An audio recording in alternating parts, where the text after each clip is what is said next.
বিকেলবেলা অফিস থেকে বের হয়ে দেখি বাইরে প্রচণ্ড বাতাস, মনে হচ্ছিল বৃষ্টি হবে। তো তাড়াতাড়ি করে বাসায় চলে আসলাম। দুপুরে লাঞ্চও করে নিই, ক্ষুধা লাগছিল, তো ভাবলাম বাসায় গিয়ে একেবারে খাবো। তো ইচ্ছে করলে একটু গরুর মাংস রান্না করি, ঝাল ঝাল করে, আর সাদা ভাত দিয়ে খাই। তো এই জন্য ফ্রেশ ট্রেশ হয়ে নাস্তা করে চলে গেলাম কিচেনে, গিয়ে গরুর মাংস বসায় দিলাম। তো আম্মু আবার পাশের চুলায় আমের আচার বানাচ্ছিল, সেটা একটু ক্লিপ নিয়ে নিলাম। তো রান্না করতে করতেই একটা খবর আসলো, বারান্দার বিছানা চাদর নেড়ে দিছিল, সেটা পাওয়া যাচ্ছে না।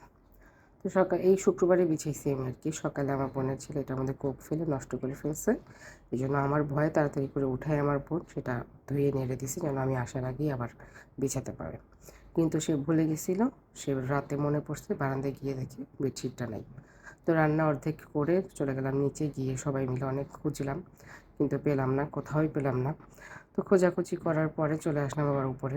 মানুষজন বলতেছিল হয়তো বা 7 তলার উপর থেকে পড়ছে, বাতাসে উড়ে চলে গেছে, আর নয়তো নিচে পড়ছে, কেউ নিয়ে গেছে। আসলে কি হয়েছে সেটা তো জানি না, না জেনে বলাও ঠিক না। তো যাই হোক, যেটা চলে গেছে আসলে সেটা চলেই গেছে। বেডশিটটা আমার এত পছন্দের ছিল, এটা আমি কেনার পরে মাত্র 2 দিন ইউজ করছি, এর আগে একদিন আর আজকে। তো আমার খুব খারাপ লাগতেছিল, আমি একটা কম্বো প্যাকেজ নিয়েছিলাম এটা, অনেক কিছু মিলিয়ে, কিন্তু এখন একটা নষ্ট হয়ে গেল, একটা জিনিস তো চলে গেছে।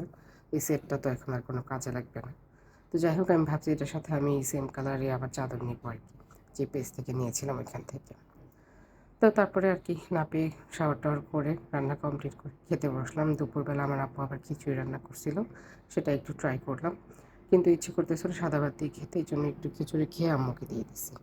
সাদা ভাত নিয়ে নিছি, সাথে গরুর মাংস আর কাঁচা পেঁয়াজ। খাবারটা মজাই লাগতেছিল।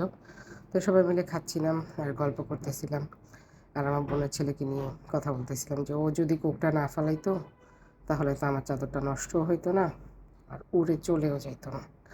আসলে যা হওয়ার তো হয়েই গেছে, কী আর করার।